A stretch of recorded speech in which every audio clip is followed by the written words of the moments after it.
The variant covers didn't have the thing, right? So I'll tell you that. So my mate, he's the one that told me about it. Brendan, I don't think you've met him. Brendan, yeah, you have. He's coming your bald head, always with paint, like a painter. Yeah. Brendan, he messaged me, he goes, look at my Batman. Have you got any more left? Because I want another one, right? And I went, man, there's no way you'll get another one left, right? There's no way you'll get another one left. So then he went on eBay to find see if he can buy one, and he found that thing that I sent you. Yeah, $3,000. People are trying to bloody sell this for. Right? I'm offering, you don't have to put this on or anything, I'm just telling you the story, right? Yeah. I'm offering, I'll give you a refund, right, on the cover price, right? That's fine, but you can keep yours, I don't want it back. Yeah. Right? But I'm getting in the second print, so at least you can have the story. You know, at least you can have a look at the fucking design of what he looks like. To me, personally, I think it's a shitty design. I mean, it looks like shit. Why make him a villain? I don't know. Why make him dress like a villain anyway? Right? Do this now? Yeah, if you want to do it now, we'll do it now.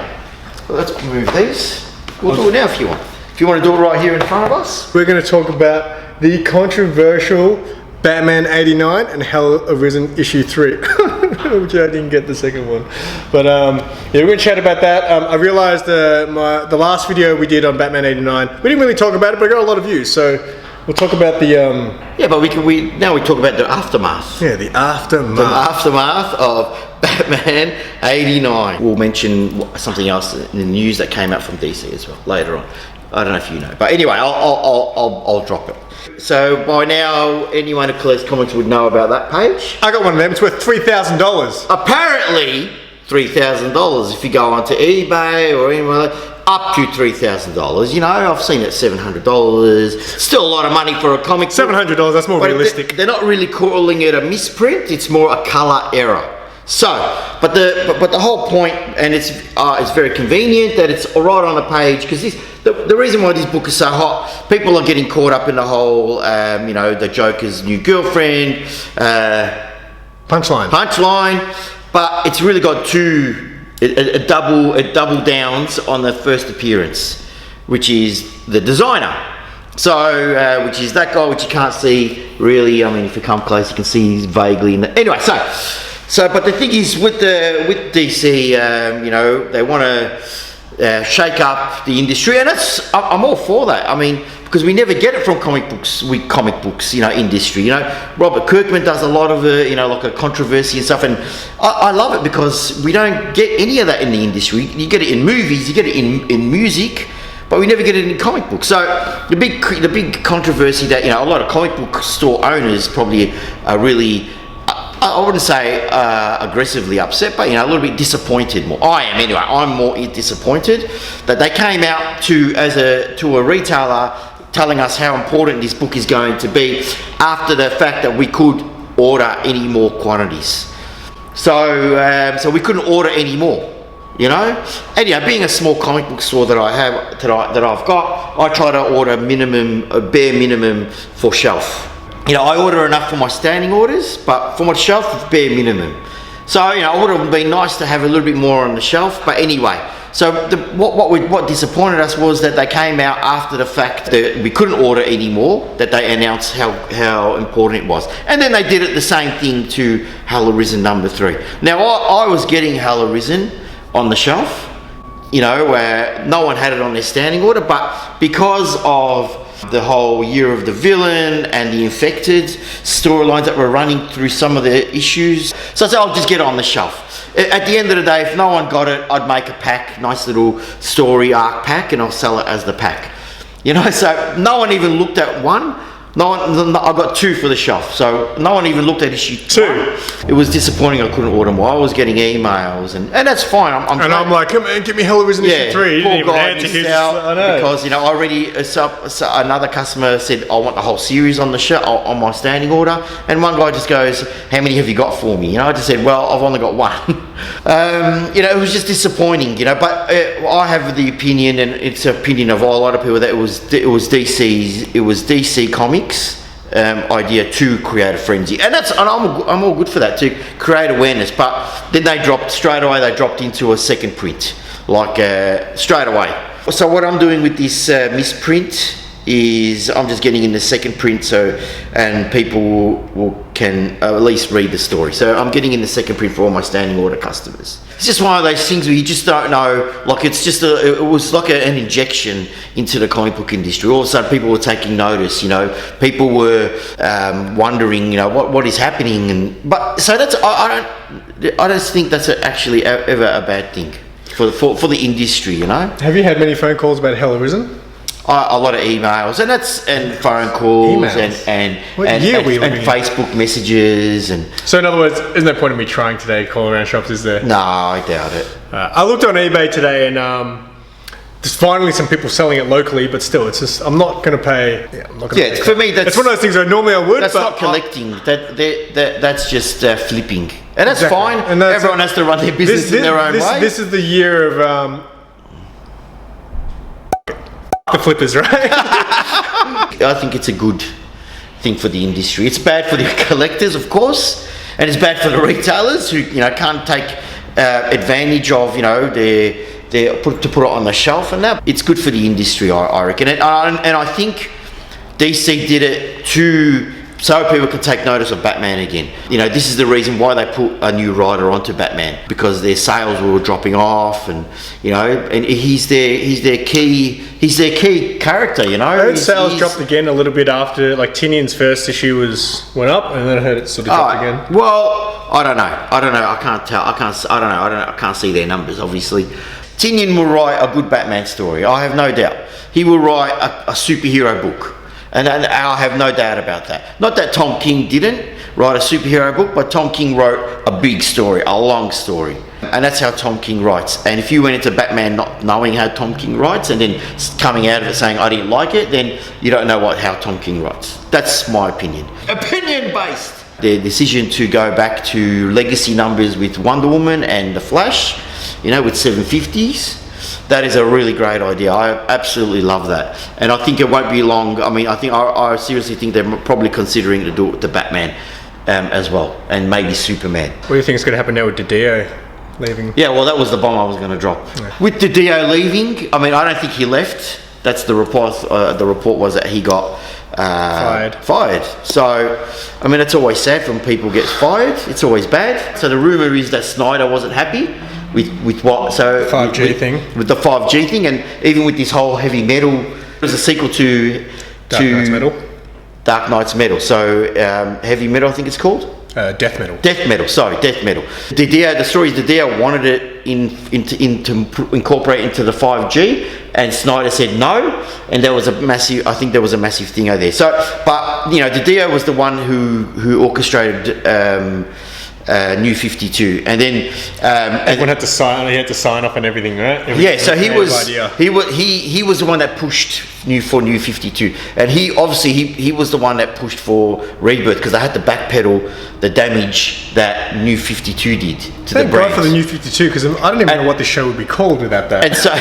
And so obviously you get someone like Jeff Johns to say, please fix it with the 1G and 5G, and all. I think that's a great idea.